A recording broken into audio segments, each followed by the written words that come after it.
Bonjour à tous, bienvenue dans une nouvelle vidéo Booktube, c'est-à-dire une vidéo où je vous présente et vous donne mon avis sur un livre.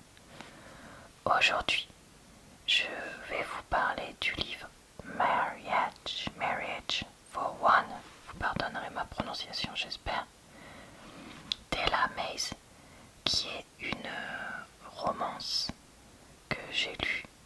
Je lis très souvent des livres de romance, donc vous pourrez retrouver sur ma chaîne de très nombreuses vidéos d'avis. Je mettrai des liens en barre d'infos, commentaires épinglés dans le i en haut de l'écran. Et vous pouvez aussi retrouver des résumés de ces avis sur mon compte TikTok, puisque j'y partage mes avis de livres. Alors, aujourd'hui, je vais être obligée de traduire moi-même ma lecture du résumé et des premières pages du roman avant de vous donner mon avis comme d'habitude, parce que le livre n'a pas encore été traduit en français malgré qu'il soit assez populaire sur les réseaux. Je vais tout vous montrer sur cette tablette parce que j'avais tout préparé, donc ce sera plus simple pour moi, même si je l'avais lu sur ma liseuse. Je poste également des vidéos sur d'autres types de livres que de la romance, donc n'hésitez pas à y jeter un œil si jamais ça vous tente. Voilà, je crois que j'ai tout dit pour l'intro, donc on est parti. Pour la seule façon de réussir, de sécuriser, d'être sûr de réaliser son rêve et de se marier à un étranger très très beau.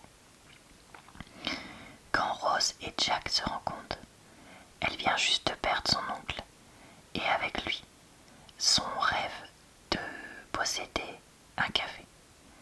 Rose voulait ne voulait rien d'autre que d'ouvrir un café dans l'immeuble de son oncle au rez-de-chaussée. Mais le testament de celui-ci est clair. L'immeuble sera donné au mari de Rose, pas à elle directement. À ce moment-là, son avocat, Jack, lui propose une solution inhabituelle. Elle pourrait se marier avec lui. Comme ça, elle aurait son café et lui récupérerait l'immeuble. Pour des raisons mystérieuses, Rose est d'accord. Rose acquiesce, je sais pas comment on voudrait dire ça. C'est peut-être un mariage arrangé, mais il est tout sauf simple. Parce que malgré le fait que c'est son idée, Jack n'est vraiment pas partant. Mais après, il se met à montrer à Rose qu'il pourrait très bien avoir un côté beaucoup plus doux. Peut-être que l'amour peut commencer avec un contrat, mais est-ce que Rose ressentira les mêmes choses quand elle apprendra toutes les conditions de ce deal? Désolée pour la traduction. Chapitre 1. Rose.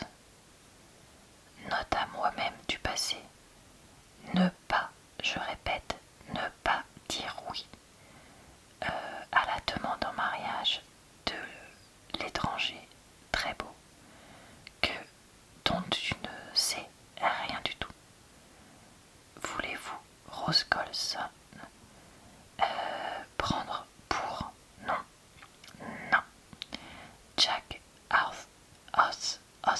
Hawthorne, je sais pas comment on dit, pour être votre mari dévoué. Laissez-moi y penser un petit peu. Je veux pas, non.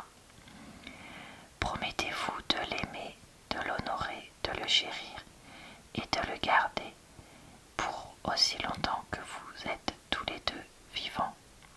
Le garder, les yeux écarquillés et tremblotant un petit peu. J'ai regardé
ne serait pas oui, je le veux. Je n'étais pas en train de me marier dans un jardin luxuriant avec alors que le peu d'amis ou les quelques amis que j'avais s'exclamaient, nous encensaient comme j'avais toujours imaginé que je le ferais. Je n'étais pas en train de rire ou de pleurer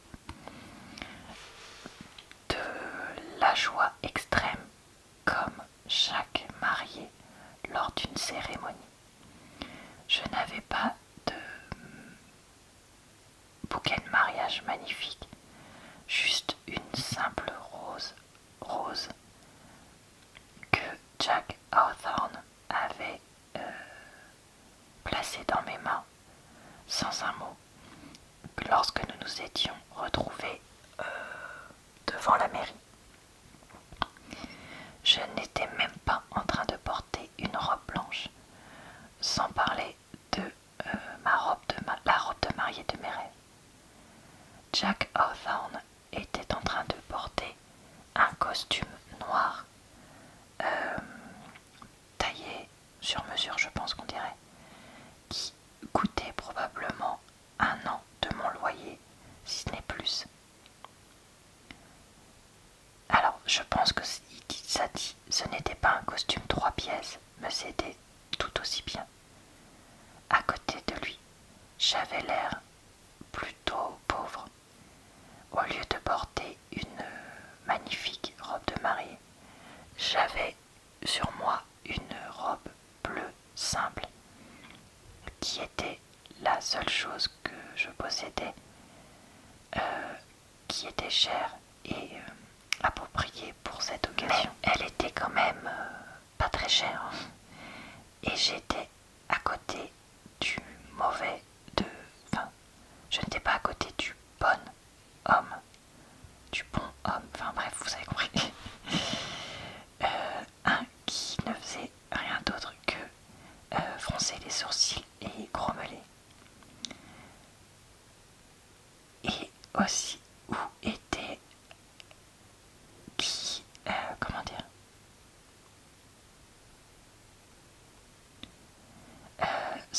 la façon dont il m'agrippait les mains était assez ferme autour des miennes, surtout comparé à ma poignée de main assez peu ferme. Un acte vraiment très simple, mais tenir la main de quelqu'un que vous ne connaissez pas alors que vous êtes en train de vous marier, pas cool. Punaise, oubliez même le fait de se tenir les mains. J'étais sur le point de devenir la femme d'un homme dont je ne connaissais rien de plus que ce qu'une petite recherche sur Google m'avait fourni. Et pourtant, j'avais accepté en connaissance de cause et de mon propre gré, n'est-ce pas, Miss Colson? Alors que ma respiration commençait à s'accélérer et que la panique commençait à prendre le contrôle de ma personne, j'essayais de retirer ma main de celle de Jack Hawthorne, mais je sentis juste ses doigts se serrer autour des miens encore plus. Je ne savais pas ce que j'étais en train de penser ou ce qu'il pensait que j'allais faire, mais je ne pouvais pas mentir et dire que m'enfuir du mariage ne m'avait pas effleuré l'esprit.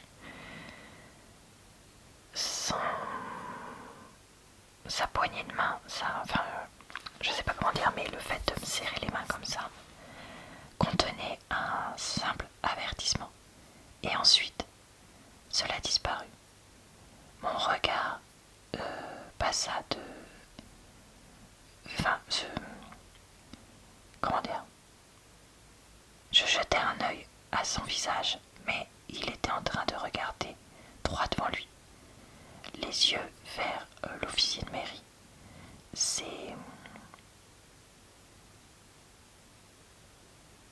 Son expression figée comme de la pierre, froid.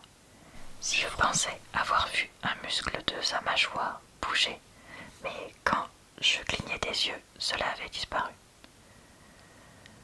L'homme montrait autant d'émotion qu'un bloc de ciment, donc j'essayais de faire ce qu'il faisait, c'est-à-dire me concentrer sur le présent. Je vais m'arrêter là pour ma traduction parce que c'est pas très bien, mais je pense que vous avez l'idée des premières pages et donc vous pouvez voir si ça peut vous intéresser. Alors, qu'ai-je donc pensé de ce livre? Eh bien, c'est vrai que comme j'en avais entendu plutôt du bien, je m'attendais à vraiment bien l'aimer. Alors qu'au final, bon, c'était pas non plus fou. Voilà, c'était sympa, mais sans plus. En fait, le personnage de Jack est très, très, très grognon et très fermé. Et vraiment, au début, j'ai trouvé ça limite trop et trop lourd. Et en fait, on devine assez vite un truc. Bon, je vais révéler quelque chose, donc si vous voulez pas l'écouter, passez quelques secondes. Mais en fait, c'est lui qui craquait pour elle en premier et c'est pour ça qu'il a monté l'arrangement. Et en fait, même si on nous le dit pas, ça se devine très vite. Et clairement, j'ai trouvé que pour quelqu'un qui soi-disant avait fait ça, être aussi froid pendant aussi longtemps, c'était vraiment ridicule. Et je vous avoue que ça m'a presque un peu saoulée. J'ai trouvé que le personnage de Rose était assez marrant. Après tout, vouloir ouvrir un café où on sert ses bonnes pâtisseries, où les gens puissent se poser, etc. Pourquoi pas, c'est un rêve assez mignon. Mais voilà, comme lui est froid comme une pierre, impossible de m'attacher à lui. Et comme elle avait des rêves assez éloignés des miens, pareil, un peu difficile de m'attacher à elle. Et en fait, j'ai l'impression d'avoir passé la moitié du livre à écouter Rose dire j'arrive pas à dormir. Et Jack est vraiment très très très grognon. Et du coup, c'était un peu lourd quoi. Alors, ça se veut livre où ça prend du temps à ce qu'ils se mettent ensemble, ce qui paraît logique compte tenu de leur situation. Mais je sais pas, enfin... Là, j'avais l'impression vraiment de ressentir rien. Et même quand ils commencent à se rapprocher et tout, je trouvais qu'il n'y avait aucune alchimie entre les personnages. Et vraiment, ce n'est qu'à la fin que j'ai commencé à croire un peu à leur couple. Et du coup, c'était un peu bizarre. Parce que en même temps, je vais pas dire que c'était nul. Et ça reprend pourtant des clichés que moi j'aime bien. Le mec qui craque en premier, le faux mariage, le fait que ça prenne du temps à ce que ça se mette en place, que lui soit grognon, tout ça c'est des clichés qui sont vus et revus et que j'aime bien. Dans ce livre, j'arrivais pas à y croire. Et du coup, ouais, j'ai pas plus accroché que ça. Voilà.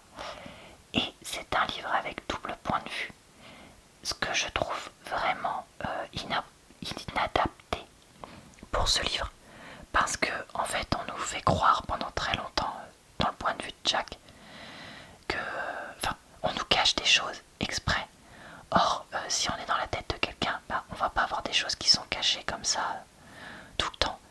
Et donc je trouve qu'il aurait été bien plus pertinent de faire tout du point de vue de Rose, où justement elle finit par découvrir les secrets, qui sont gros comme une maison depuis le début, hein, voilà. Donc ouais, je suis assez mitigée. C'était pas nul, mais clairement ça ne vaut pas la réputation que ça a pour moi. Et ça peut être un peu lourd. En plus le livre est assez long et franchement je trouve qu'on aurait pu couper moment au début où voilà, il se passe rien, à part oh là là, j'ai du mal à m'habituer d'habiter chez Jack. Oui, bah, sans blague, tu le connais pas. et le faire se dégeler un peu. Après, par contre, elle va avoir, Rose, un problème de santé. Et ça, j'ai trouvé ça assez original. Et j'ai trouvé en plus que, alors ce problème de santé, je n'y connais rien du tout. Mais ça paraissait relativement réaliste et crédible. Donc je sais pas si l'auteur c'est quelque chose qu'elle-même a vécu ou qu'un proche a vécu. Mais en tout cas, ça paraissait intéressant et original. Et c'est quelque chose qui paraît débloquer l'histoire de façon réaliste, de la même façon. Donc voilà, ça c'est quand même quelque chose qui m'a plu. Et j'ai bien aimé voilà, le café, son installation, les personnages secondaires qui travaillaient de Rose. Et le personnage de Rose en lui-même, pourquoi pas. Voilà, moi je pense juste que il y a des trucs qui sont archi méga giga détaillés, justement comme les différentes étapes de l'installation du café ou son problème de santé, et d'autres qu'on ne verra jamais, la famille de Jack. Voilà. Donc il y a vraiment des choses, enfin un déséquilibre. Et je trouve que tout ça, ça aurait pu être quand même amélioré d'un point de vue écriture. Et donc globalement, c'est un livre que j'ai trouvé sympa mais sans plus. Je vous le conseille uniquement si vous adorez les mecs méga giga grognons dans les livres de romance ou les mariages arrangés, très très arrangés. Mais sinon, je pense que ce sera probablement pas un livre pour vous. Il contient des scènes intimes explicites, donc sachez-le, même si elles mettent un moment à arriver, comme je disais. Voilà, et bah écoutez, c'est tout pour mon avis du jour. J'espère que cette vidéo vous a plu, relaxé et diverti. Je vous retrouve très vite sur ma chaîne pour une prochaine vidéo d'avis de livres et quasiment tous les jours pour de nouvelles vidéos. Je vous souhaite une bonne soirée, une bonne nuit ou une bonne journée. Vous pouvez également me retrouver sur ma chaîne secondaire le mercredi si tout se passe bien. Je vous dis donc à très bientôt dans une prochaine